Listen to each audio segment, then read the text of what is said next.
Cuando el profesor Ricardo Lagos Escobar regresó a Chile después de estar exiliado en Argentina y Estados Unidos, entró de lleno en la política local. Ingresó al Partido Socialista, llegando a ser presidente de la Alianza Democrática en 1983 y más tarde fundó el Partido por la Democracia. En los años 90 se desempeñó como ministro de Educación en el gobierno de Patricio Aylwin y ministro de Obras Públicas en el gobierno de Eduardo Frei Ruiz-Tagle.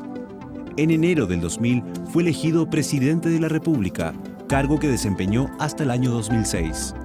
Al dejar la presidencia, se dedicó a su fundación Democracia y Desarrollo, pero muy pronto fue designado enviado especial de las Naciones Unidas para el Cambio Climático. Don Ricardo, un gusto que estemos de nuevo y, como decíamos ayer,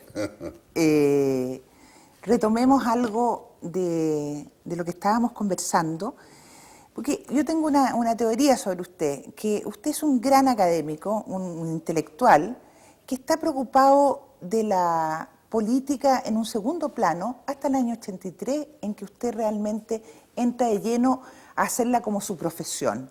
¿Andamos mal? ¿Andamos bien? Claro, lo que ocurre es que pertenezco a ese núcleo que pensaba que la actividad principal de uno era la academia, era estar en la universidad, era pensar. Ahora, eso no quiere decir que usted no pueda tener una actividad pública. Claro. Me eduqué, la otra vez hablamos de eso, ¿se acuerda de Juvenal Hernández? Sí, claro. Juvenal Hernández, rector de la Universidad de Chile, y Gabriel González lo nombra ministro de Defensa. Ah, pero ¿qué es lo que hace? Pide permiso en la universidad, porque su cargo permanente es ser rector. Y está ahí ministro de Defensa. Y después Gabriel González le dice que encabece la delegación de Chile el año 48 a Bogotá, que es donde se crea la Organización de Estados Americanos. Eso yo no y sabía. se produce el Bogotazo. Ah, claro. Bueno, y el marido de mi tía Leontina, que hablamos la otra vez, le tocó ser parte de esa delegación, con Juvenal. Entonces, figúrese, un señor que es rector de la universidad, ministro de Defensa, encabeza una delegación de Chile, aquello. Esa era un poco mi idea de lo que yo podía hacer. Sí. Entonces, ¿es cierto eso que usted dice? Sí. Juan Gómez Millas era un caso similar, ¿se Bueno, acuerda? claro, Juan Gómez era eso. Juan Gómez, el primer ministro de Educación que tuvo Eduardo Frei, y Juan Gómez le asumió el ministerio con una exigencia. ¿Cuál era? Que él solo trabajaba en las mañanas. Porque un ministro de Educación le dijo, tiene que tener tiempo para pensar. Y él pensaba en las tardes. ¿Y usted no puso esa exigencia? No. Los tiempos habían cambiado mucho ya. Sí. Don Ricardo, retomando el año 70, usted estaba en la Secretaría General de la Universidad, estábamos en esta línea más académica, pero curiosamente leí, creo que en el libro de la Patricia Pulitzer, que hay un cuento muy interesante porque viene el 4 de septiembre del 70, 39, 40 años atrás, y usted era el encargado de hacer el discurso vencedor o vencido, no me acuerdo. ¿Cómo fue eso? Bueno, lo que ocurre es que éramos un grupo de amigos, nos juntábamos de vez en cuando, y este grupo de amigos nos seguimos juntando, de vez en cuando aparecía Clodomiro por ahí. Entonces llega Clodomiro y nos dice, tengo un problema. Mire, hombre, tengo un problema. Me han pedido que tengo que redactar unas palabras por si Salvador se pierde. Entonces nos juntamos, me acuerdo, el día de la elección, el día domingo, el 4 de septiembre. Septiembre, claro. Nos juntamos el 4 de septiembre, el día de la elección, a la hora del almuerzo, y redactamos entonces unas cosas con Clodomiro para pasárselas a Allende. Afortunadamente no fue necesario. No fue necesario que las usara, ¿no? Pero efectivamente fue así. Usted escribió un libro que se llama Mi idea de país, y que usted hace un juicio que a mí me llamó la atención y me gustó mucho, y dice que quienes apoyaron a Allende deben hacerse una autocrítica porque todos fueron soberbios y sin títulos suficientes se atribuyeron la representación de Chile. Entonces mi pregunta es, ¿cuál fue el error en el gobierno de Allende o los errores? ¿Era de verdad que creían que contaban con una mayoría para poder hacer un cambio tan estructural? Bueno, es que el tema es otro tal vez, que la Constitución del 25, por la vía del veto, le permitía a un presidente gobernar teniendo un tercio del Congreso. Sí. Cuando Jorge Alessandri pierde el tercio, llama a los radicales, el 61, a asumir el gobierno, a colaborar con él. Entonces, Eduardo Frei nunca tuvo mayoría en el Senado, la tuvo en la Cámara de Diputados, pero por la vía del veto gobernaba. Recuerde cuando el Senado le prohíbe Ir a Estados Unidos. ir a Estados Unidos. Entonces, en ese contexto, Allende gobierna de acuerdo a cómo él había visto que todos gobernaban. Con el 36%, claro. Claro. Entonces, bueno, voy a hacer lo que han hecho otros. Lo que ocurre es que gobernar por la vía del veto, o los vetos aditivos, como se llamaban en ese tiempo, para el tipo de reformas, se necesitaba una mayoría muy superior. Y por lo tanto yo siempre he pensado que el error estuvo en pretender que se podían hacer esos cambios sin consensuarlos con la democracia cristiana, en tanto Radomiro Tomic, que había sido el candidato demócrata cristiano, bueno, tenía un conjunto grande de coincidencias con la estrategia de la Unidad Popular. Exacto. Los programas eran muy similares. Muy similares. Lo segundo tiene que ver con otro elemento, que ya es más técnico, si usted quiere, y es el manejo económico. Porque cuando asume Allende, tenemos un país que tiene capacidad ociosa, que tiene reservas internacionales, que tiene una situación relativamente holgada. Y por lo tanto, el primer año aplica toda la fuerza a los motores y la economía se dispara y crece un 8%. Así es. Gracias a que había capacidad ociosa, máquinas sin usar que se empiezan a usar, ¿verdad?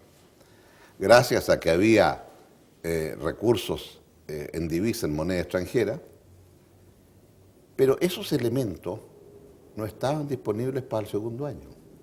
Y en consecuencia, el segundo año usted tenía que disminuir el ritmo. Me acuerdo que se hizo un análisis del primer año, todos muy contentos, muy exitosos con 8%, y en la revista Panorama Económico invitaron a unas personas a hablar, y yo fui uno de los que invitaron, y dije esto mismo, y dije, pero el segundo año no podemos repetir el primero, tenemos que aplicar frenos. Y siempre pensé que eso no se hizo, y claro, al término del segundo año las cosas eran más difíciles, mucho más difíciles, porque había una gran cantidad de circulante, pero no había muchas cosas para comprar. Y ahí comenzó el proceso entonces de deterioro de la situación económica, y eso también creo que fue un elemento muy significativo en la polarización que se produce al final. Sí. Me acordaba que usted en eso, en lo de panorama económico, fue bastante visionario, porque en algún momento, conversando con otros invitados acá, encontré una carta que escribió Eduardo Frei el año 71 a su equipo económico, diciéndole, pero ¿cómo está resultando esta manera de hacer política económica? Claro. Convencido que en el fondo estaba bien el camino porque se vislumbraba maravilloso, Claro. pero en definitiva no fue así. Ahora, internamente en el gobierno de la Unidad Popular existía este comité, en que había una cierta necesidad de unanimidad de los partidos políticos para darle el pase al presidente a que siguiera una política A o una política B. Yo creo que eso fue perjudicial, porque necesitar la unanimidad de todos los partidos que eran diferentes, fue dramático. ¿Usted considera que eso también es un elemento, un error? O sea, yo pienso que un presidente tiene que entender que al final el que toma la decisión última es el presidente. Y es bueno consultar a los partidos que lo apoyan, etcétera, la coalición, pero la decisión descansa en el presidente. Ahora, creo que en el caso del presidente Allende, había un elemento, nunca lo conversé con él, o sea, no lo puedo decir yo, pero una cosa que estaba como latente, y es la relación de González Videla con el Partido Comunista. Claro. Entonces, firme como un riel con Gabriel, era el eslogan comunista. Y después se produce la ruptura, ¿verdad? Y queda entonces la imagen de que usted es elegido y después traiciona a aquellos que lo apoyan. Entonces, para Allende, el tener un desencuentro frontal, ¿en qué momento usted es un traidor? Usted no está cumpliendo lo que nos dijo que iba a hacer. Usted nos dijo que iba a gobernar con nosotros y no lo está haciendo, ¿no? O sea, había, yo creo, y eso es tan complejo, ¿verdad? Porque hay momentos en que usted tiene que decir no nomás.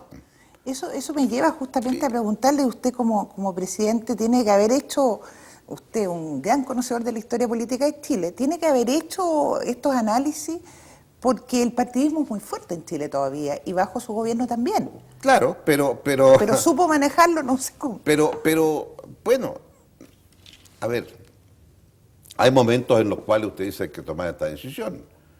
Cuando le voy a decir no a Bush en la guerra de Irak, que es una cosa muy compleja, me acuerdo que cité a todo el aspecto político, de gobierno y de oposición, y los escuché a todos. Pero yo sabía que la decisión era mía. ¿Ah? Entonces, eso es así. Y creo que en el caso de Allende escuchó demasiado a los partidos.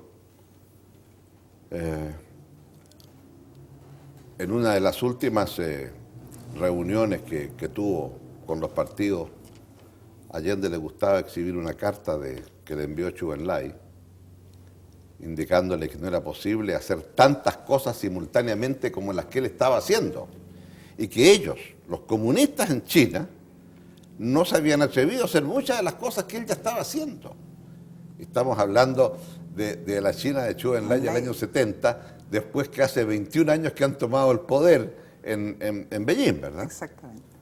Ya le contaré una anécdota de la carta esa.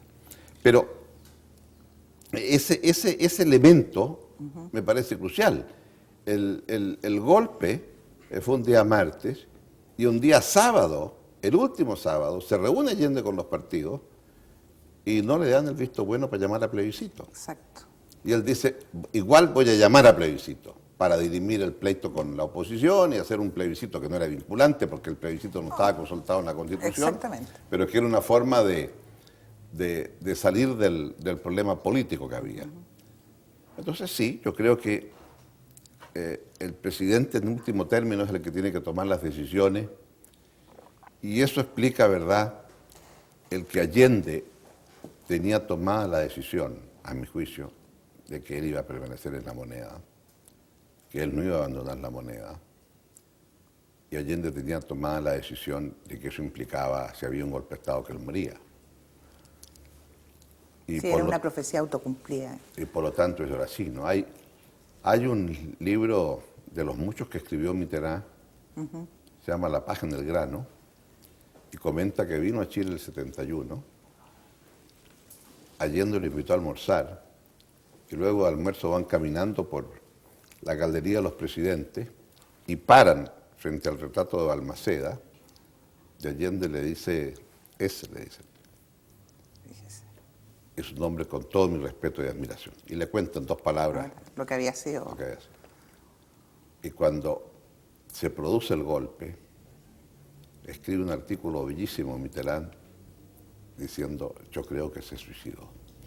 Por la forma en que Allende le relata a él el suicidio de Balmaceda, ¿no? Cuando se discutía que si yo, que sí, si no. Cuando se fue a la alegación, ¿se acuerda? Claro, por supuesto. Y espera que sea el 19 de septiembre, sea el día siguiente que cumple su mandato de 5 años. Entonces, claro, y si usted lo piensa bien, el último discurso de Allende, que es el equivalente a la carta de Balmaceda, sí, ese último discurso de Allende, no me cabe duda que es un discurso que en su fuero interno lo había meditado muchas veces. Tengo la impresión que el presidente Allende muchas veces había meditado qué iba a ocurrir en ese momento, porque es una pieza oratoria notable. Y le sale del alma. Le sale del alma y con una tranquilidad en donde él sabe que se está despidiendo del pueblo de Chile, sí, ¿no? Sí. A donde llega el metal tranquilo de mi voz, dice. Sí. Una expresión muy linda de cómo expresar el sonido de las palabras. Era muy poeta él, ¿eh? Sí. ¿Usted dónde estaba ese día? Estaba en la FLACSO, en la Facultad Latinoamericana de Ciencias Sociales. Aquí en Ñuñoa. Aquí en ese tiempo estaban, no, es donde está ahora el restaurante Infante 51. Ya. ¿No? Sí. ¿Se ubica? Sí, claro. La casa es la misma. Sí. Y mi oficina está convertida ahora entonces en un comedor porque estaba en el segundo piso. Y de ahí entonces se anunció el bombardeo y claro, se vio llegar los aviones y... ¿Pero usted había Yo- tenido algún conocimiento previo, algo? No, ¿O era ninguno. porque todo el día siempre se decía mañana viene el golpe, mañana viene el golpe? A ver, para serle muy, muy honesto,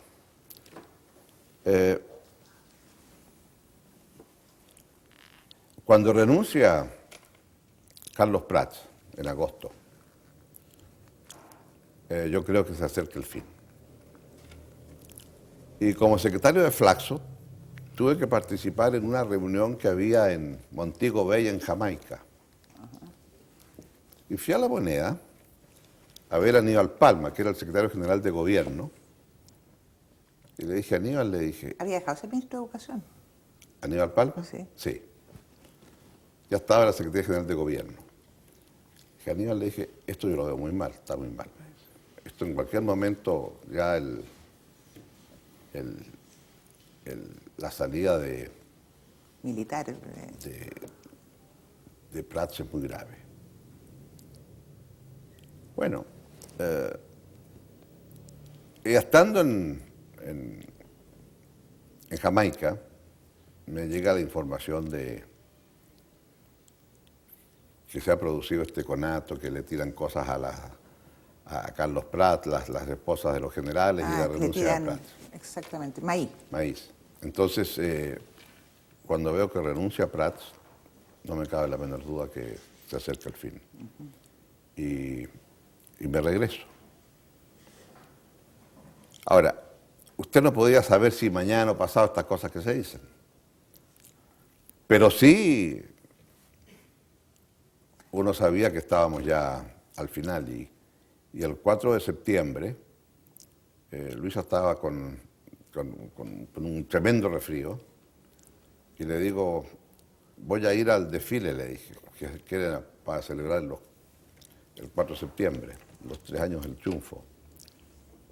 Y Luisa me dice, yo también porque este es el último. Fíjese. Estaba en el ambiente, Estaba en el ambiente. estaba en el ambiente. Y me acuerdo perfectamente cuando estaba yendo frente a La Moneda, saludando así con un pañuelito. Nos vimos así un poco a la distancia y Qué pena, ¿eh? tenía eso claro, Allende. Entonces tenía claro también lo que iba a ocurrir. Y usted se enteró de su muerte, igual que todos nosotros, por la radio. No. No, porque lo que tenía claro, si pasaba una cosa así, vivíamos en Diagonal Oriente al llegar a Irarrázaval. Entonces le había dicho a Luisa que mejor nos íbamos con los niños a la casa de nuestros suegros, que tenían una casa muy grande en La Reina. Y al llegar allá, como a las 2, 3 de la tarde del día del golpe, 2 de la tarde ha sido, recuerdo que llegamos y había más gente en la casa. Entre otros, Alicia, la mujer del Cacho Soto, ¿De quién? el doctor Óscar Soto. Ah, claro. Y Cacho vivía en La Reina, y dado que era el médico, uno de los médicos personales de Allende, entonces había convenido, cosa que yo no sabía, que su mujer se iba con sus niños también a la casa de mi suegro, que eran muy amigos. Y había otra parte de personas más ahí, más gente. Con lo cual en esa casa se juntó mucha gente. Y como a las 4 de la tarde, el Cacho Soto sale de La Moneda y dijeron, los médicos se van. Y él se fue. Y antes del toque de queda llamó a su mujer y le dice, Allende se suicidó. Allende murió. Ahora, es cierto que los médicos salieron junto con el resto y después en esa foto en que están todos Sí, la estoy viendo. boca abajo La Moneda, frente sí. a Morandé 80, bueno, separan a los médicos y le dicen que se vayan. Entonces, él no supo exactamente qué había ocurrido, pero no le cupo ninguna duda Que había sido suicidio. que por lo menos o había habido un intercambio de balas, pero piensa yo creo que se suicidio. Entonces, lo que supimos nosotros fue a esa hora, a las 4 de la tarde, la muerte de Allende. Don Ricardo, ¿usted cree que hubiera habido Pinochet sin Allende? No. O sea, Claro, se puede interpretar. de distintas formas. Sí. Lo que le quiero decir es lo siguiente, al decirle no es esto. El país estaba polarizado y se produce un golpe de Estado. Ahora, en todo golpe de Estado, el último que es convocado es el que pone las condiciones, porque se piensa que ese es el que va a decidir la suerte del golpe. Y por lo tanto, el último en ser convocado es Pinochet. Y el último que se incorpora al golpe es Pinochet. Como que cuando se inicia el golpe, Allende dice que será del pobre Pinochet, porque piensa que Pinochet es leal.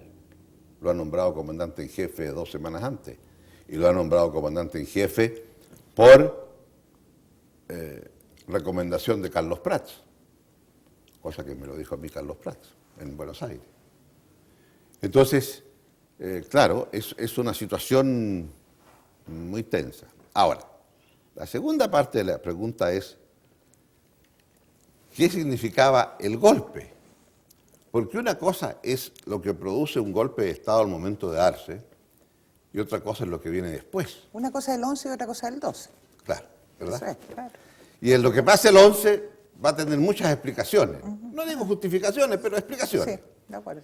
Pero una vez que ya el país está tranquilo, bueno, que sigan ocurriendo las cosas que ocurren ya no tiene mucha justificación.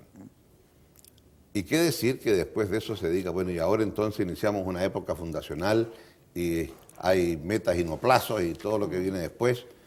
O sea, yo creo que nadie en Chile pensó que ese golpe duraba 17 años, para ponerlo en blanco Sí. y negro. Don Ricardo, ¿usted tenía contactos, conocía al mundo militar antes del 11? Nada. Aparte de sus conversaciones con Carlos Prat. Pero eso conversamos eso. mucho después. O sea, antes lo conocía, claro, pero como usted podía conocer al vicepresidente de la República, ¿verdad? Un contacto muy esporádico. En tanto yo había tenido con el presidente Allende, bueno, no veo por qué no decirlo, ¿no? Él me llamó un día para ofrecerme la cartera de educación. ¿No le puedo creer? Sí, Yo pensé que usted se iba a ir de embajadora a Rusia, a la Unión Soviética. eso fue después. Ajá. Ah. ¿Y si Y- le ha penado la educación? Sí. Y eso creo que fue producto de que hubo elecciones en la Universidad de Chile, ¿verdad? Claro. Eduardo Novoa rector, yo candidato a secretario general, yo era secretario general ya, pero se acordó que fuera una lista conjunta, ¿no? Entonces al perderse Novoa me perdía yo y dejé la universidad, la Secretaría General, me hice cargo de la dirección del Instituto de Economía de la Universidad de Chile y después la Facultad Latinoamericana de Ciencias Sociales. Y estando en ese cargo, bueno, como había muchos ajustes ministeriales, entonces en un ajuste me llama de la moneda a decirme que el presidente quiere que yo jure como ministro de Educación. Entonces le digo, bueno, pero tendría que hablar con el presidente. No, si no hay tiempo. El juramento es a las 6. Usted tiene que estar disponible a las 5 para irse a la moneda. Bueno, me fui a la casa y le conté a Luisa, no, mira, pasa esto. Me puse un ternito un poco más oscuro. Y a las 6 de la tarde, como nadie había llamado, bueno, encendí la radio y vi que había un nuevo gabinete. Bueno, después me dieron algunas explicaciones de aquello. La vida es muy extraña, ¿no? Siempre pensé, muchos años después pensé, si hubiera sido ministro de Educación, a lo mejor no habría sido presidente de Chile después. Exactamente. Como en lo que usted me dice de embajador en la Unión Soviética, que eso ocurrió después, me llamó el presidente Allende, ahí sí me llamó. Y yo le dije que no era diplomático, no había... Entonces me dijo de ese modo que tenía, Ricardo, usted comprende de qué se habla, ¿no? Se trata de la Unión Soviética, no es cualquier país. Y quiero a alguien íntegro, ecuánime. Bueno, después supe que parece que era una embajada que distintos sectores políticos, Estaban pechando por ella. una cosa así, porque Guillermo del Pedregal, que fue el primer embajador, le aceptó esto, pero solo por un año. Entonces se cumplió el año y... Bueno, y después el presidente Allende me nombró liquidador del Banco Edwards. Sí. Y Y eso era una situación bastante compleja también. muy compleja, lo del Banco Edwards, porque no era ser interventor. Y fue justo para... Le tocó el 12 estar todavía Ahí. en esa cosa. Yo estaba ahí. A ver, cuéntenos un poco eso. La situación es la siguiente. El Banco Edwards, o mejor dicho, el gerente del Banco Edwards dio un aval a una persona que contrajo un crédito en dólares en el extranjero. Era un señor importante que tenía importadora de autos, qué sé yo. No pagó el crédito. Entonces, el banco extranjero procedió a hacer efectivo el aval y se incautó de los fondos del Banco Edwards que tenía en ese banco extranjero. Pero eso implicó entonces que ese banco, esos fondos eran muy importantes, y perdió la mitad del capital. Y la ley dice que cuando un banco pierde la mitad del capital, se liquida. Entonces, ahora, si se da cuenta, liquidar el Banco Edwards, Acuérdense quién era Edwards en ese momento Bueno, por y la supuesto. animadversión que había entre Allende y Edwards. Sí, es decir, claro. El mercurio, la papelera. todo eso. Entonces, me dice, Allende me llama y me dice, se va a liquidar el Banco Edwards y quiero que usted sea el liquidador del Banco Edwards. Pues ahí le dije, presidente, una sola condición. Yo nombro a mis asesores que van a colaborar conmigo, porque esa es una tarea muy delicada. Son muchos recursos, mucha plata. Conforme, me dijo. Y eso fue muy importante, porque nombré como asesor mío a una persona que después, uno de los primeros actos de la Junta Militar fue nombrar a este señor intendente de bancos. No le puedo creer. Él había sido intendente de banco y estaba jubilado. Entonces yo dije, ¿quién es la mejor persona que me puede asesorar en esto? Este intendente jubilado. Yo no lo conocía a este señor. Ya era un señor para mí mayor, ¿verdad? Hoy día diría un chiquillo de 60 años. Claro. Todo es relativo en la vida. Yo tenía 32, 34 años. Entonces, le pedí que me ayudara. Y me acuerdo perfectamente que el día 12 de septiembre, que había todavía toque de queda, él me llama y me dice, don Ricardo, me decía don a mí, don Ricardo me dice, tengo un gran problema porque me han llamado para reasumir y ser intendente de banco. ¿Y cuál es el problema?, le dije yo. Bueno, que le he explicado que estoy trabajando con usted. Sí, le dije, yo le pido una sola cosa. Antes de asumir, dejamos firmadas todas las liquidaciones y cerramos la caja al día 11 de septiembre, cosa que él muy correctamente hizo. Entonces, eso fue. Ahora, lo segundo que le dije a Allende, cuando iba saliendo, le dije, una cosa, presidente, yo tengo una remuneración en la Flaxo, por lo tanto no voy a cobrar. Me miró, me dijo, pero Y era mucha plata ahí, ¿eh? Claro. eso es mucha plata, porque el liquidador lleva un porcentaje de los bienes liquidados, Sí. entre un 1 y un 5%. No eran cifras Estrambote. estrambóticas.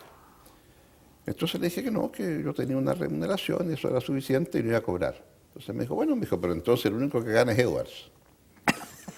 Claro, porque si yo no cobro. Entonces me dijo, le acepto, me dijo. Yo le voy a indicar a usted a quién quiero que le done su plata. Conforme, le dije. Una institución de beneficencia, me dijo. Pero no me indicó cuál, nunca. Nunca.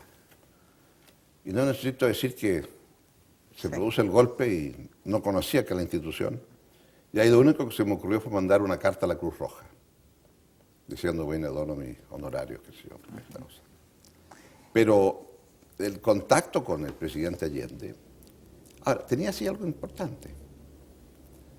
No obstante esa relación con Agustín Edwards, me dijo, quiero que él sea bien tratado como corresponde. Que no creas que esto es venganza.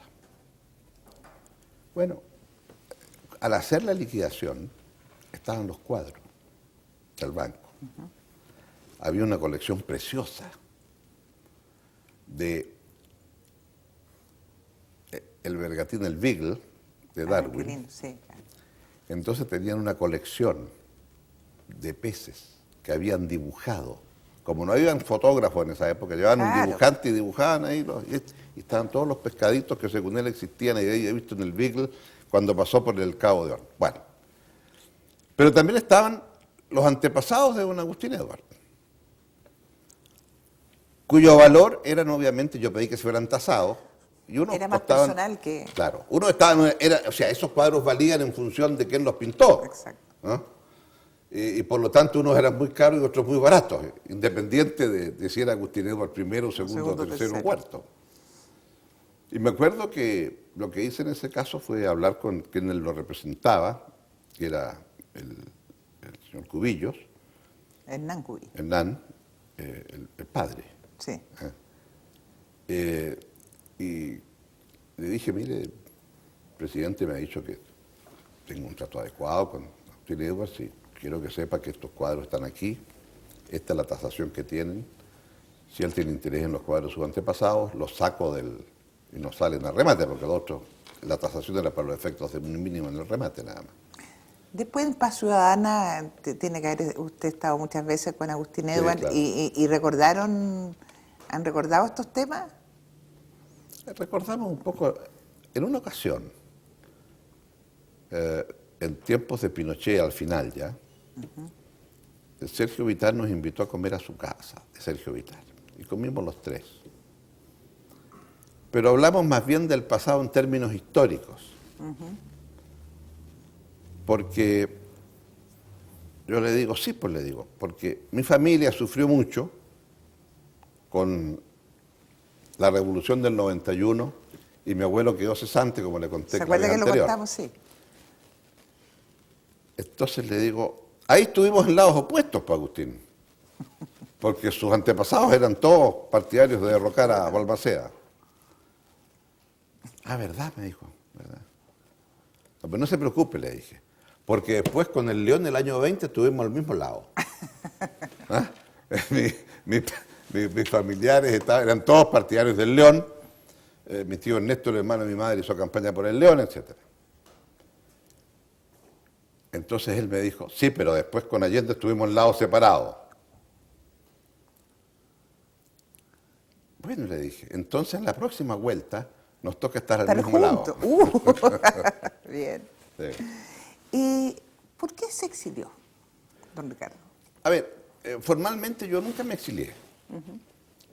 Lo que ocurrió fue que un primo mío, que tenía un cargo importante en la Armada, después me di cuenta que yo pienso que tenía un cargo que le implicaba conocer muchas cosas en la Armada, me dijo que había llegado a sus manos mi currículum y que el preocupado de los grados académicos de la familia había corregido este currículum porque sabía que yo tenía un máster en economía y él sabía que era un doctorado, entonces pidió corregir mi currículum. Pero él me dijo, te recomiendo que te vayas, me dijo, porque esto va a seguir. Ahora estamos preocupados de otras personas, pero en un tiempo más vamos a estar preocupados de gente como tú. Entonces, como secretario general de Flaxo, estaba en los propósitos de Flaxo, como entidad latinoamericana, tener sedes en otras partes. Y había conversaciones con el gobierno argentino y de Ecuador. Y entonces, en febrero, opté por irme con mi familia del 74 a Buenos Aires. Usted ya 3 años casado, estaba... Sí, casado, que casado con los mis dos. hijos vivían con nosotros, etcétera. O sea, mis hijos, digo, los que Sí. yo tenía en mi primer matrimonio.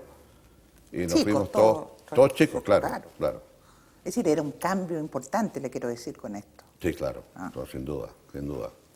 Claro, porque nos fuimos con los 2 hijos de Luisa, los 2 hijos míos, la Pancha no existía, y nos fuimos a Buenos Aires, y yo empecé desde Buenos Aires y logré conseguir la sede para la Flaxo en Buenos Aires, la sede para la Flaxo en Quito. Ahora, era una cosa peculiar, porque en el Consejo Directivo de Flaxo había, por los estatutos, un representante del gobierno de Chile. Y el gobierno de Chile nombró al director de la Academia de Guerra. ¿Quién era? Y yo me acuerdo haber entrado muchas veces a la Academia de Guerra a hablar con él, porque yo era el secretario general, era el representante del gobierno, Y con él entonces negociamos, primero, que no iban a haber más clases de Flaxo en Chile. Segundo, me dijo, bueno, pero la Flaxo son 3 cosas, un instituto de investigaciones, la escuela de sociología, la escuela de ciencias políticas. Las 2 últimas se van, porque ya no hay escuela ya. Las clases las hacen en otra parte, siguen en otra parte. Y el instituto, bueno, el instituto, pero tiene mucha gente, me dijo. Bueno, ¿cuánta gente quiere usted que haya? Entonces, al final terminamos en 13, 14 personas para que tuvieran inmunidad diplomática. Porque eso fue un tema ahí complejo de la inmunidad diplomática. Y de ahí usted, ¿cuánto tiempo estuvo en Buenos Aires? Y de ahí en Buenos Aires estuve poco tiempo, hasta septiembre, porque en septiembre terminaba mi periodo de secretario general, no me presenté a la reelección por razones obvias, Por favor. y porque no iba a tener el voto favorable del gobierno de Chile, y en ese momento entonces acepté el cargo de profesor visitante en Estados Unidos, y vivimos un año en Estados Unidos. Antes de eso, quiero que me cuente sus conversaciones con el general Prat en Buenos Aires, si las recuerda. Sí, claro. Bueno, el general Prats era muy amigo de Ramón Huidobro Sí. y la Panchita Llona. Y yo era amigo de Ramón. No una cosa íntima, pero amigo de Ramón. Entonces coincidimos muchas veces en casa de Ramón, comiendo o tomando té un día domingo con el general Prats. Y venía a Chile, porque seguía en Flaxo, con el cargo de Flaxo. No, claro, y tenía que entrar a la Academia de Guerra y hacer... Claro. Y en una de estas ocasiones, le voy a contar algo que no sé si la gente lo va a creer. Me va a ver una persona que yo conozco, que yo sabía que era un dirigente comunista importante, que me merece la confianza de un hombre serio. Me va a ver y me dice, Ricardo, me dice, yo sé que tú te ves con el general Prats, dile que lo van a matar. Pero ¿cómo me dice esto? Le digo, no, ¿lo van a matar? Y explícale. Bueno, le dije, está bien. Lo único que también me quedó claro es que yo no debía acordarme de ese señor, nunca más, por razones obvias. Cuando llegó a Buenos Aires no me acordaba el nombre de ese señor y no me acuerdo hasta el día de hoy. Pero yo le puedo a usted decir que era una persona que conocía mucho. Se le borró nomás. Se borró. Es una cosa así, ¿me entiendes? ¿Se da cuenta lo que le voy a es decir? psicológico, Que es psicológica. obvio, claro, ¿no? usted no quería ponerlo en peligro, Claro. pues ese es el tema. Ahora, yo había hablado ya, tenía una relación con el general Prats. Me acuerdo cuando Moy de Toá me fue a ver para decirme, trajeron a José a Santiago, José se va a morir, llévale un recado al general Prats. Y me dio algo escrito. Y yo le dije, es muy riesgoso que le lleve esto escrito. Le dije, si me revisan, hay problema.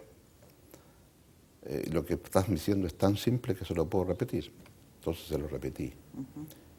Y me acuerdo porque le decía que puedes hacer algo por Carlos, porque por José, porque, en fin, por la relación de amistad que tenemos, en fin. Y me acuerdo que el general se puso así. ¿Qué puedo hacer? Me dijo. Yo aquí estoy, mire dónde estoy. Él tenía una oficinita modestísima. Sí. En una oficina grande, enorme, así, qué sé yo, con 40 empleados, y la de él era un cubículo más dentro de los cubículos que había, 40 cubículos. ¿Se acuerda que se corría, estamos hablando el 14 de septiembre, el 11, 12, Sí, el claro. 12, que venían las fuerzas De Carlos Prats. de Carlos Prat del Sí. sur? ¿Alguna vez le comentó eso? ¿Que todo eso era verdadero, falso? Era mentira. Bueno, me contó cómo salió de aquí, de Chile, ¿verdad? Que fue un poco obligado a salir de Chile.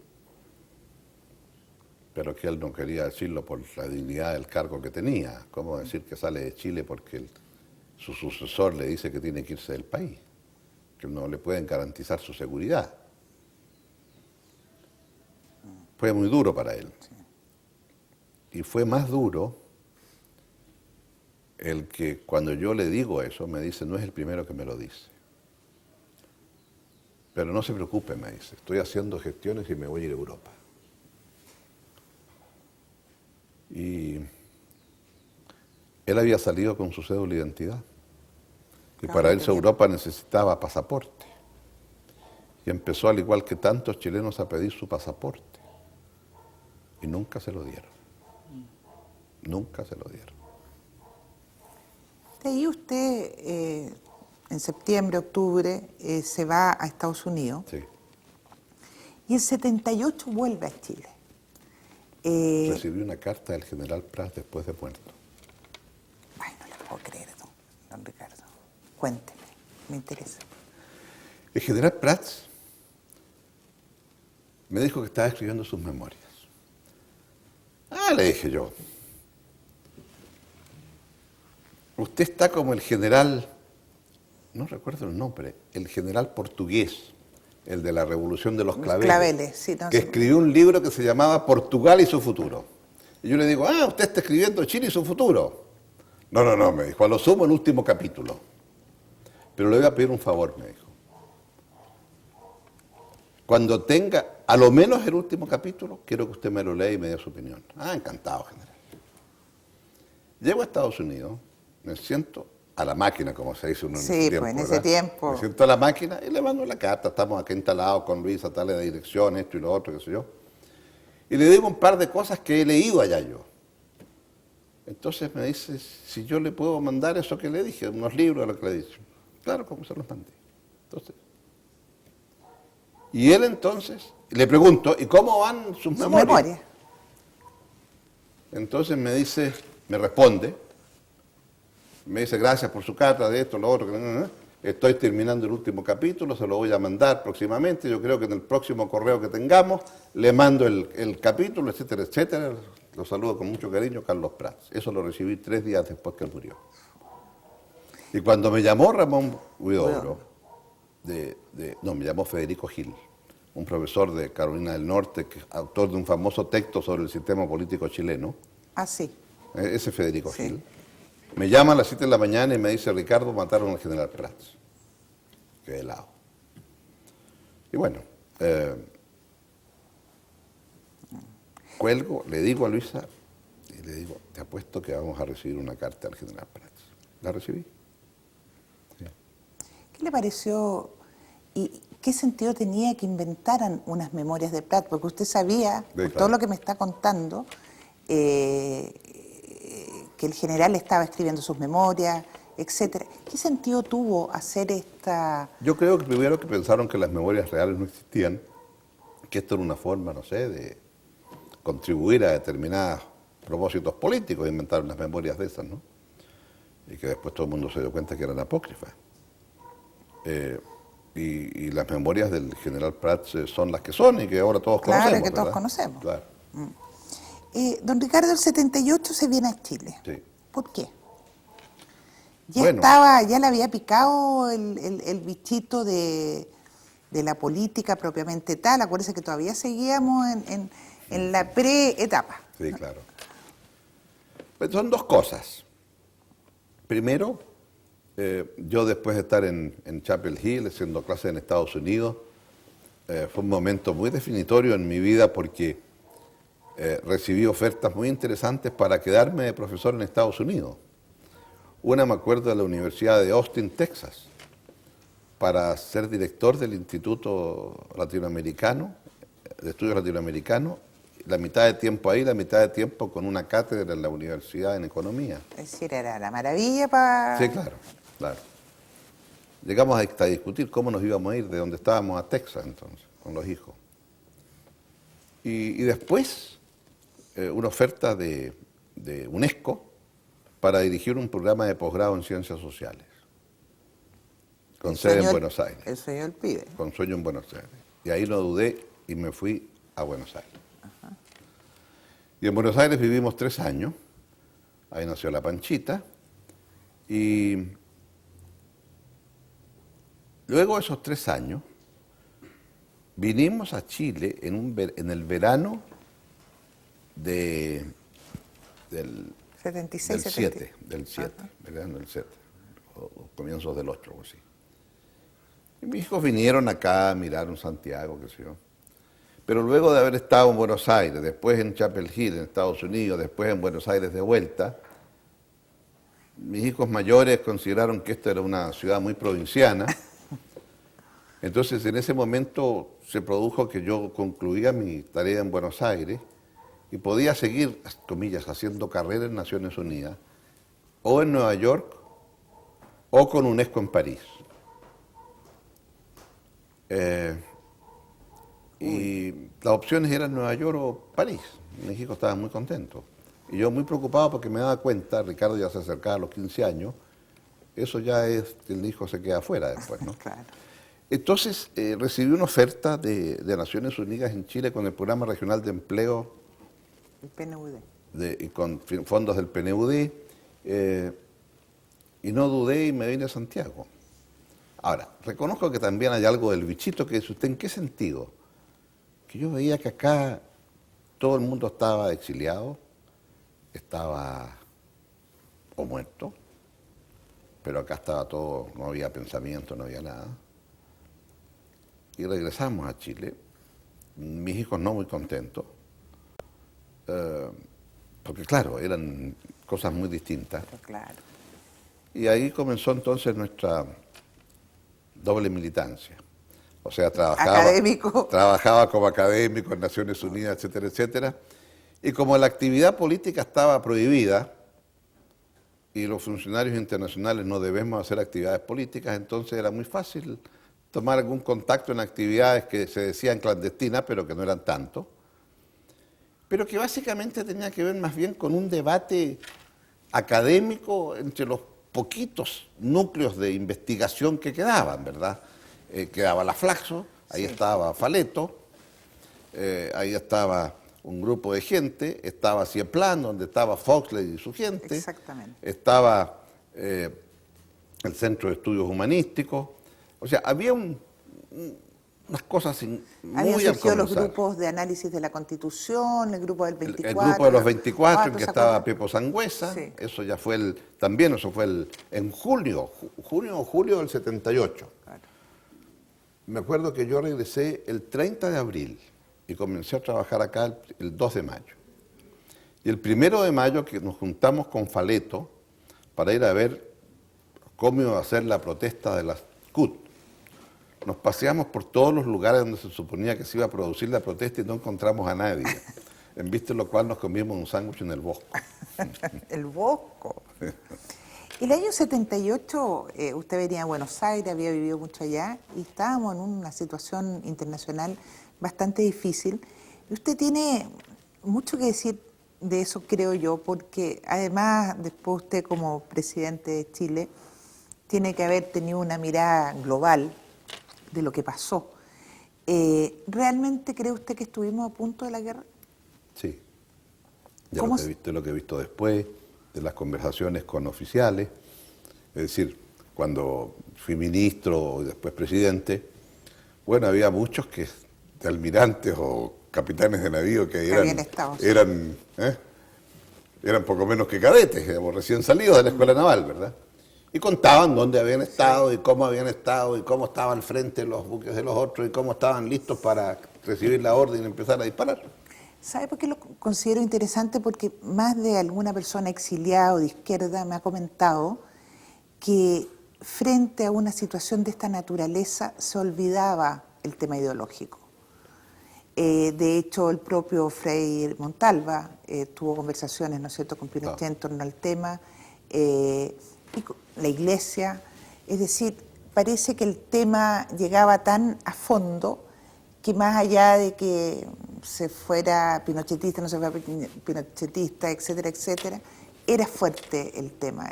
¿Usted le pasó eso? Claro, bueno, claro, por supuesto. Bueno, o sea, lo que ocurre es esto, ¿no? Es que era tan fuerte el planteamiento argentino, ¿verdad? Cuando declara que el fallo es insanablemente nulo, ¿no? Una frase jurídica que primera vez que yo la escuchaba, no sé si será jurídica, tengo mis dudas de que un fallo pueda ser insanablemente nulo. Basta con decir que es nulo, ¿verdad? Claro. Pero bueno, y por lo tanto, ese fallo tenía que ver también con la tradición jurídica de Chile y de las relaciones nuestras con Argentina. Hasta el día de hoy. Hasta el día de hoy. Pasando por todos los gobiernos. Por todos los gobiernos, todo lo que ha ocurrido, ¿cómo usted va a decir, no, mire, esto no es así? Entonces, sí creo que eso habría producido una situación de de unidad nacional, eso es evidente. Ahora, la percepción de lo cerca que estuvimos, yo diría que la tuve después. Pero en ese momento, bueno, sí, qué sé yo, porque nunca a usted le dicen la guerra va a comenzar mañana a las 3 de la tarde, ¿verdad? Por definición eso no se anuncia, pero eso se hace. Y por lo tanto, el saber que se estuvo prácticamente a 3 horas y media del inicio de hostilidades por lado y lado, no deja de ser 3 horas y media, mire usted lo que es, ¿no? Hasta que después el Papa y Zamoré y todo lo demás, ¿verdad? Sí. Entonces creo que efectivamente en ese momento uno no tuvo la sensación de lo inminente que era. El año 80, 2 años después, viene el tema de la Constitución. Y me interesa mucho preguntarle esto porque la Constitución del 80 es la Constitución que usted reformó el año 2005 con una ceremonia súper bonita, pero al parecer esa Constitución reformada, cambiada, sigue siendo para muchos sectores de la Concertación una Constitución que no tiene validez. A ver, pongámoslo así. La forma en que esa Constitución fue plebiscitada, es obvio que no es un plebiscito de acuerdo a las normas democráticas, ¿verdad? El día del plebiscito yo no estaba en Chile. Estaba fuera por razones de mi trabajo en Naciones Unidas. Sí fue mi mujer con su cuñada a votar en el Liceo 7 de Providencia. Y usted no podía permanecer al lado de la urna. Y le dijeron que podían permanecer al lado, no solo después que se abrieron los escrutinios. Y como eran porfiadas, volvieron y no la dejaron entrar. Entonces insistían de que ellas querían estar presentes para contar y asegurarse que su voto estuviera, ¿no? O sea, ¿hay le alguna cuento esto constitución? como anécdota. Se lo pregunto porque usted sabe historia de Chile. ¿Hay alguna constitución que no haya sido en Chile? Porque estaba pensando en la, ahora que usted me habla, sí. Me acordé la de 1925, me acordé la del 33, pero la del 25 que también fue impuesta. Es decir, ¿quién votó por la Constitución? Bueno, pero formalmente hubo un plebiscito con las normas de los plebiscitos. O sea, había registros electorales y fue una elección, como una elección más. O sea, fue plebiscitada, digamos, ¿no? Pero también, algo muy importante, esa Constitución la hizo el León con todos los sectores políticos al rabo. Entonces...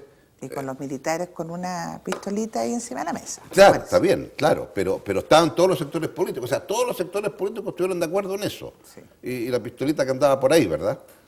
Entonces, nadie podía decir la desconozco. Ahora usted podía decir no, porque andaba una pistolita por ahí. Pero a esas alturas ya había cierta conciencia que el régimen parlamentario no daba para más y por lo tanto, etcétera, ¿no? Entonces, sí es cierto. En ese sentido yo creo, ya hablaremos de la Constitución después del 2005, pero creo que en función de la forma en que se hizo, no podía tener validez. Ahora, lo cual no quiere decir que seguramente el año 80 cuando se votó, no obstante que no hubo acceso a prensa ni ninguna de esas cosas, ¿verdad? El modesto acto de Frei en el Caupolicán nada más. No obstante que cuando se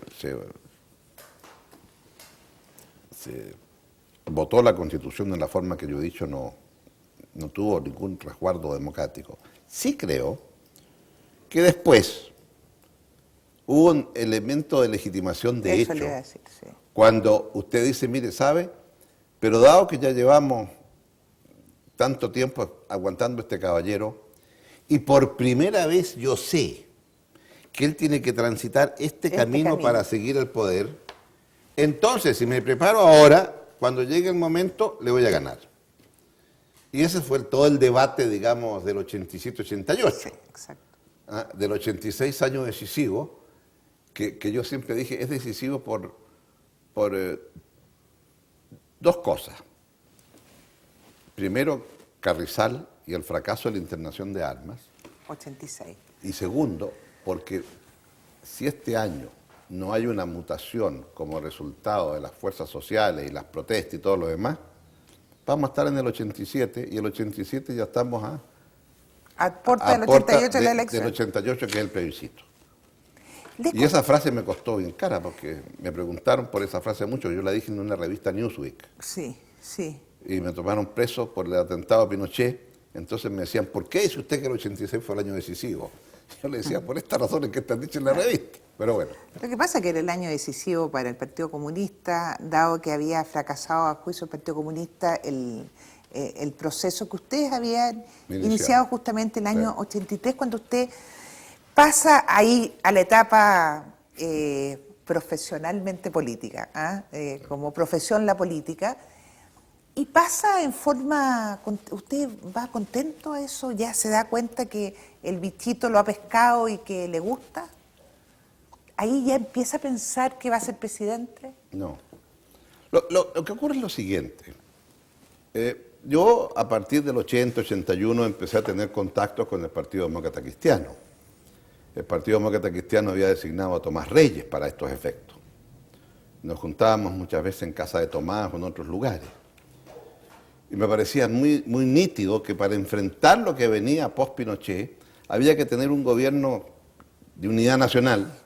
Me gustaba usar mucho el ejemplo de la Europa de posguerra, Claro. con un De Gaulle que gobierna desde la derecha hasta los comunistas incluidos.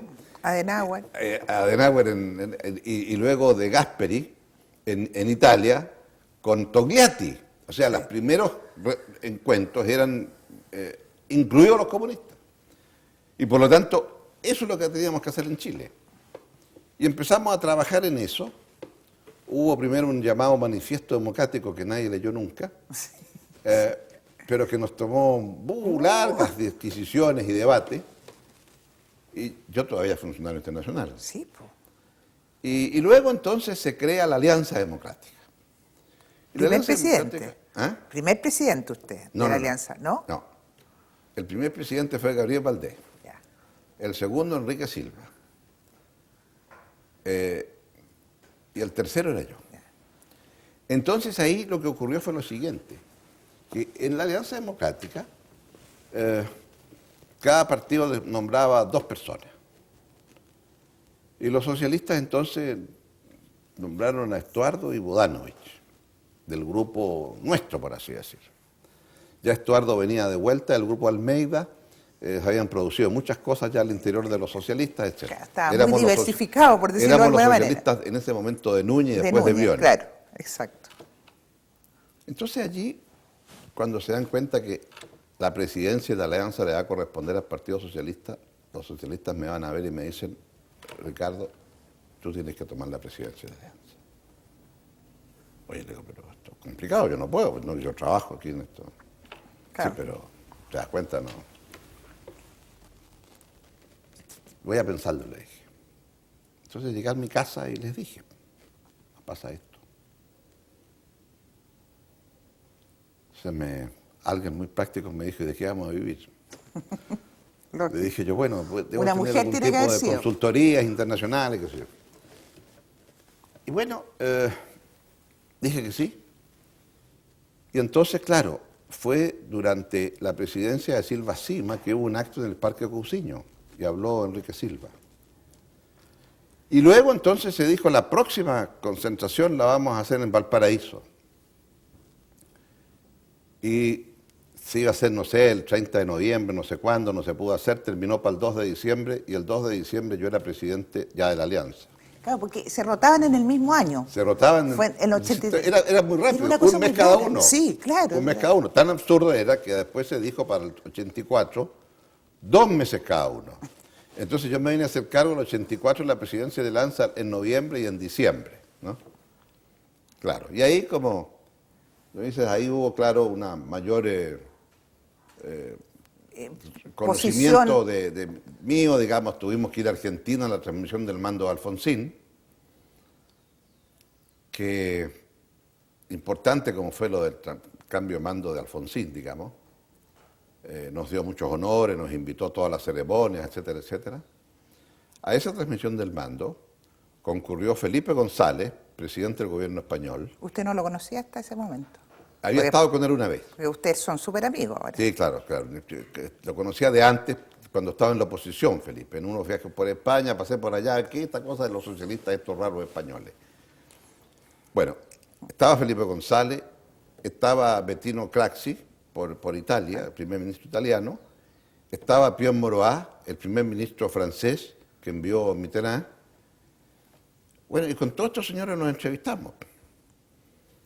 Ahora, ha pasado tanto tiempo, yo le puedo hacer una descripción de los personajes, ¿en qué sentido? De cómo veían la situación chilena. Le explicamos a Felipe González nuestros planes. Primero, renuncia de Pinochet, gobierno provisional, asamblea constituyente. Entonces Felipe González dijo, pero esto no funciona por ninguna parte, ¿no? Porque en virtud de que el señor va a renunciar, y mientras el señor renuncia, que es el gobierno provisional, esto no funciona así, tienen que ser una cosa muy distinta. Y nos echó para abajo tan brillante itinerario que teníamos. ¿Tenía experiencia? Tenía experiencia. Después, Bettino Craxi. Muy bien, sí me queda claro lo que quieren hacer. Dígame, ¿por qué no ponemos una emisora en el lado? Ahora, hablemos mañana con Alfonsín, ponemos una emisora en el lado de Mendoza y desde ahí transmitimos para Chile y hacemos la revolución. Era muy concreto Bettino, él tenía clarísimo lo que iba a hacer. Y luego conversamos con Pierre Mauroy, le explicamos todo esto, y Pierre Mauroy entonces nos mira y dice, moi, l'homme d'État, ¿qué puedo hacer? Yo, el hombre de Estado, yo, primer ministro de Francia. Ahora, como camarada socialista, todo el apoyo que quieran, pero desde el punto de vista del gobierno, nada, porque las relaciones son de gobierno, no de una pequeña clase de lo que eran las relaciones internacionales. Y siempre me he reído mucho después con ellos tres, bueno, Bettino murió, ¿no? Pero de cómo, y les he contado a los otros dos siempre, qué fue lo que los otros dos dijeron, porque en el fondo era una forma de entender lo que la era, política, ¿verdad? Claro. Y de cómo enfrentar esta situación. Pero claro, eso indudablemente ahora, a estas reuniones con estos caballeros fuimos con Gabriel Valdés, con Enrique Silva, con Mario Sharp, que era del Partido Socialdemócrata. Pero claro, el hecho de, bueno, tuvimos reuniones con Alfonsín, por supuesto. Claro, todo eso sí fue muy importante. Se nos va el tiempo, es atroz, y recién estamos aquí. Pero quiero hacerle un par de preguntas últimas antes que me reten aquí. De todos estos personajes históricos, y me surge a raíz de lo que lo escucho, ¿cuál es el que a usted más le ha impactado, impresionado por su inteligencia, por su sabiduría? Porque usted ha conocido a grandes personajes de la historia del siglo XX. Entonces, ¿qué es lo que más lo ha tomado a usted? Es difícil, ¿verdad? Porque hay esos personajes increíbles que son esos socialistas italianos que fueron presidentes de la República. Los presidentes de la República en Italia no mandan, ¿verdad? Sí. Como Neni, ¿no? Y que están por encima del bien y del mal, pero que son un pozo de sabiduría. Ahora, como alguien que tiene las riendas y tiene Mitterrand. Porque Mitterrand es un hombre, yo diría, del Renacimiento. Sí, Mitterrand es un hombre extremadamente culto, que a diferencia de otros no lo ocultaba. Cuénteme una anécdota sobre Clinton de eso. Pero al mismo tiempo de una frialdad política enorme, pero que entendía con claridad cuáles eran el designio. Porque algo muy importante es tener una idea de dónde está el mundo, en el mundo dónde está su país, qué rol juega su país en el mundo. Todo francés piensa que el rol de Francia es mayor que el que ellos creen que tiene, pero en fin. Y luego a partir de eso, ¿cómo hace usted su política, verdad? Y eso es algo que claramente tenía Frei Montalva en Chile. Eso, con esa observación que usted quiso hacer sobre Frei Montalva, claramente era eso. Yo digo que es el primer presidente que yo conozco en el siglo XX que tuvo una percepción del mundo, más allá de la Guerra Fría y este tema, y cómo insertar a Chile, y de ahí entonces la forma en que Frei es recibido afuera y todo, que claro, tiene su correlato después con Allende, pero lo de Allende es distinto, porque lo de Allende produce una gran admiración en el mundo como resultado del camino que está siguiendo Allende, Sí. que como él dijo, inédito, ¿me entiendes? Pues son cosas distintas. Pero en eso, claro, ahora nada que ver con Mitterrand, que es una persona muy especial en ese sentido, la otra persona es Clinton, porque la inteligencia de Clinton es saber Práctica. ponerse exactamente en lo que son los zapatos suyos. Entonces, él sabe cómo piensa doña Patricia Arancibia, y entonces la forma en que él se relaciona y razona con usted es la que él cree que es la forma en que usted razona. Es una inteligencia emocional maravillosa. Absoluta. Ah. Y la hace sentirse a usted Como una reina. como que su vida, la de él, de Clinton, tiene 2 periodos, antes y después de haber conocido a doña Patricia Arancibia. Bueno, ojalá le pase Y lo mismo a usted, usted. y usted se lo cree, Ah. y usted se lo cree, claro, eso es lo grave. Que lo dice en tal forma que uno se lo cree. Don Ricardo, y dentro de los presidentes de Chile, porque yo le quiero hacer un comentario general, y yo lo he conversado con muchos historiadores, pero lo pienso realmente. Yo creo que en la historia de Chile han habido 2 grandes presidentes que, más allá de su pensamiento ideológico o de sus programas, han sido hombres intelectuales capaces de entender el mundo más allá de lo interno. Y a mi juicio, esos 2 se llaman Eduardo Frei Montalva y Ricardo Lagos Escobar. Pero es una mirada desde acá. Me interesa su mirada en relación no a la parte intelectual, sino que han dado, que realmente han sido capaces de hacer un cambio fundamental en la historia de Chile. Tomemos siglo XX, pero no nos vayamos ni a Portales, ni a Montt, ni a Balmaceda. Yo le podría decir, como los amigos chinos, demasiado pronto para decirlo. Le estaban Sí. preguntando por la Revolución Sí, Francesa. exactamente. No, le dijo, no puedo opinar demasiado pronto. Pero, Usted sí tiene ciertas admiraciones a algunos presidentes. claro, bueno, Montt, desde luego, por lo que significó. Ahora, lo de Portales es por definición es así, ¿verdad? Sí. Él fue el que construyó, el que ideó. En mi oficina como presidente, a quien tenía un cuadro muy bonito de Portales de Rugienda. Dicho esto, es Montt, yo creo, una figura muy particular por lo que implicó, porque ahí había una mezcla de intelecto, una mezcla de capacidad de acción, etcétera. Y un hombre de clase media. Sí, El bueno, único muy en el- modesto, claro, modesto, de origen muy el modesto. único en el siglo XIX. Sí, digamos. muy modesto, Sí, muy negrito, interesante. ¿no? Muy negrito Sí, era. sí. Era como Pedro Bueno, Aguirre Cerda. eso. Y después, bueno, es obvio, Balmaceda, Balmaceda. porque Balmaceda tuvo una forma de entender que la riqueza del salitre tenía que tener un destino distinto al que después se le dio, que fue dejar de pagar impuestos y vivir de la renta del salitre. Pero ahí había claramente una cosa. Y era presidencialista. Bueno, que era, Sí, es es que, una eso- es cuestión. que era como eran los presidentes de esa época, así la interpretación que se hizo, bueno, eso Bueno, es eso otra otro historia. tema. Y en el siglo XX, bueno, yo creo que claramente es el Alessandri del año 20, es lo que más marca, y después yo diría que el fenómeno de Aguirre Cerda como Frente Popular, pero más como expresión, por así decir, de una clase media que arriba y que llegue se empieza la revolución, en ese sentido, ¿verdad? Y después, bueno, después ya los conocía casi todos, entonces mejor no digo nada de ninguno de ellos. Sí, mejor no. Sí. Don Ricardo, mil gracias. Ha estado tan Veo entretenido. que vamos a tener que dejar pendiente. Vamos, tenemos ¿Cuándo- una. Pero, A este paso no vamos a llegar nunca a la presidencia. no, pues no, sí, aquí vamos a ayudar para que llegue. Así que ha sido muy agradable, como siempre. Me encanta que tenga tan buena memoria, se recuerde de todas estas cosas que van a ser importantes al futuro. Muchas gracias, don Ricardo, por estar acá. Sí, gracias. Hasta luego.